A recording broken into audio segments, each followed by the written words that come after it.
ओम शांति। आज का अव्यक्त महावाक्य 18 जनवरी सन 1971 से लिया गया है, जिसका शीर्षक है अव्यक्त स्थिति द्वारा सेवा। आज आवाज से परे जाने का दिन रखा हुआ है, तो बाप दादा भी आवाज में कैसे आए? आवाज से परे रहने का अभ्यास बहुत आवश्यक है। आवाज में आकर जो आत्माओं की सेवा करते हो, उससे अधिक आवाज से परे स्थिति में स्थित होकर सेवा करने से सेवा का प्रत्यक्ष प्रमाण देख सकेंगे।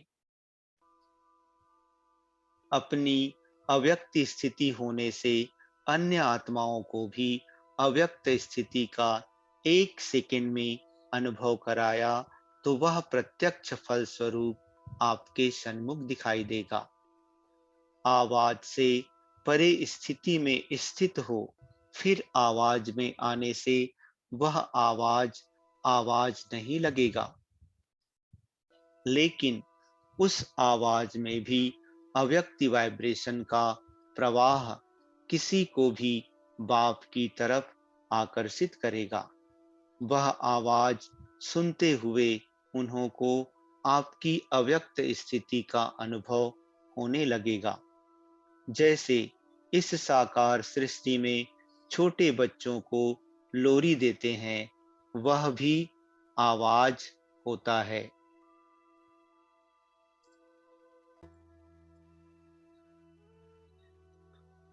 लेकिन वह आवाज आवाज से परे ले जाने का साधन होता है।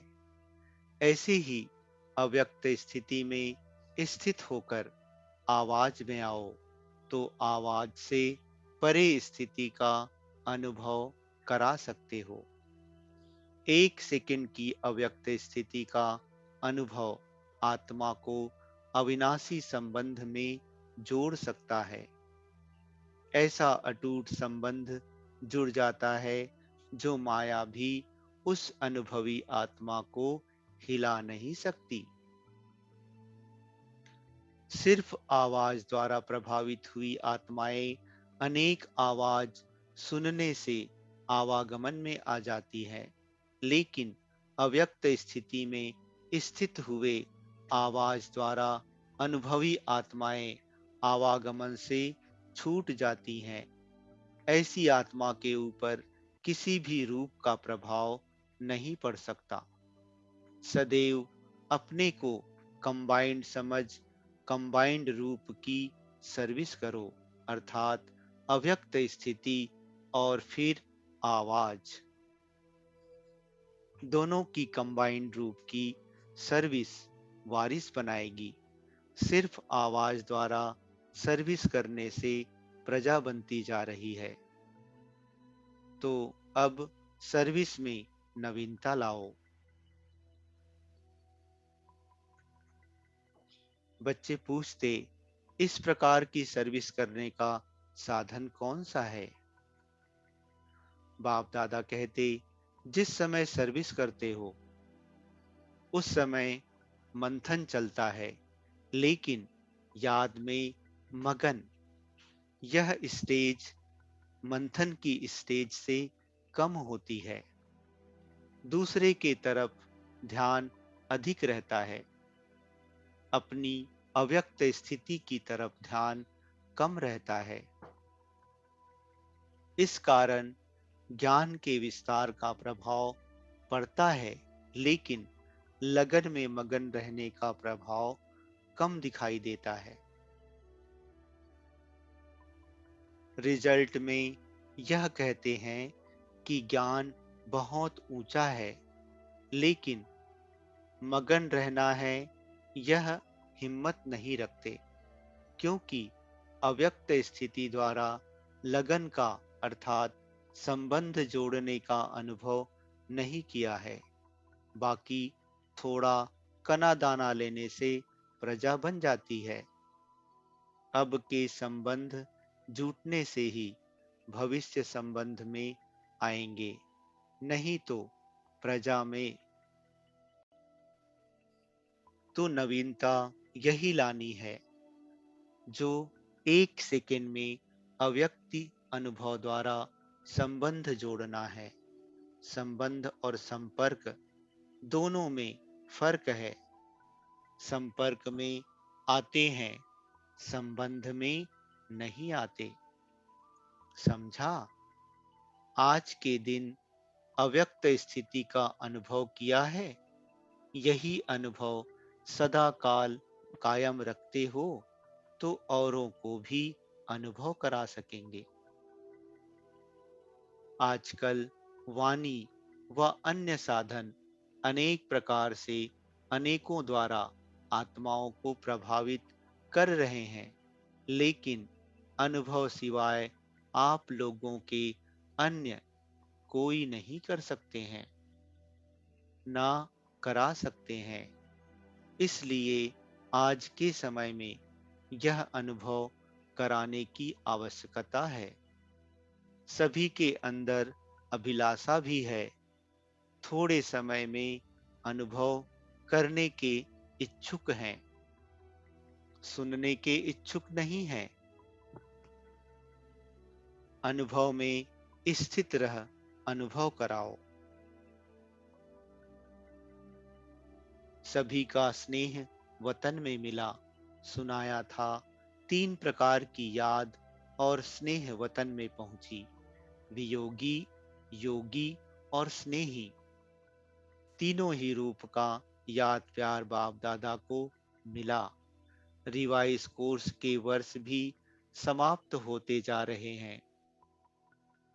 वर्ष समाप्त होने से स्टूडेंट को अपनी रिजल्ट निकालनी होती है। तो इस वर्ष की रिजल्ट में हर एक को अपनी कौन सी रिजल्ट निकालनी है, इसकी मुख्य 4 बातें ध्यान में रखनी है। 1. अपने में सर्व प्रकार की श्रेष्ठता कितनी है। दूसरा, संपूर्णता में व सर्व के संबंध में समीपता कितनी आई है। तीसरा, अपने में व दूसरों के संबंध में संतुष्टता कहाँ तक आई है। और चौथा, अपने में सूरवीरता कहाँ तक आई है। यह 4 बातें अपने में चेक करनी है। आज के दिन अपनी रिजल्ट को चेक करने का कर्तव्य पहले करना है। आज का दिवस सिर्फ स्मृति दिवस नहीं मनाना, लेकिन आज का दिवस समर्थी बढ़ाने का दिवस मनाना। आज का दिवस स्थिति व स्टेज ट्रांसफर करने का दिवस समझो। जैसे आजकल ट्रांसपेरेंट चीजें अच्छी लगती है ना, वैसे अपने को भी ऐसी ट्रांसपेरेंट स्थिति में ट्रांसफर करना है। आज के दिन का महत्व समझा। ऐसे ट्रांसपेरेंट अर्थात पारदर्शक हो जाओ, जो आपके शरीर के अंदर जो आत्मा विराजमान है वह स्पष्ट सभी को दिखाई दे। आपका आत्मिक स्वरूप उन्हों को अपने आत्मिक स्वरूप का साक्षात्कार कराए। इसको ही कहते हैं अव्यक्ति व आत्मिक स्थिति का अनुभव कराना। आज याद के यात्रा की रिजल्ट क्या थी? स्नेह स्वरूप थी या शक्ति स्वरूप थी? यह स्नेह भी शक्ति का वरदान प्राप्त कराता है। तो आज स्नेह का वरदान प्राप्त करने का दिवस है। एक होती है पुरुषार्थ से प्राप्ति, दूसरी होती है वरदान से प्राप्ति। तो आज का दिन पुरुषार्थ से शक्ति प्राप्त करने का नहीं, लेकिन स्नेह द्वारा शक्ति का वरदान प्राप्त करने का दिवस है। आज के दिन को विशेष वरदान का दिन समझना। स्नेह द्वारा कोई भी वरदाता से वर प्राप्त हो सकता है। समझा? पुरुषार्थ द्वारा नहीं, लेकिन स्नेह द्वारा। किसने कितना वरदान लिया है वह हरेक के ऊपर है, लेकिन स्नेह द्वारा सभी समीप आकर वरदान प्राप्त कर सकते हैं। वरदान के दिवस को जितना जो समझ सके उतना ही पा सकता है। कैच अर्थात ग्रहण अथवा आत्मसात करने वाले की कमाल होती है। आज के वरदान दिवस पर जो जितना कैच कर सकें उन्होंने उतना ही वरदान प्राप्त किया। जैसे पुरुषार्थ करते हो एक बाप के सिवाय और कोई याद आकर्षित ना करें, ऐसे आज का दिन सहज याद का अनुभव किया। अच्छा। ओम शांति।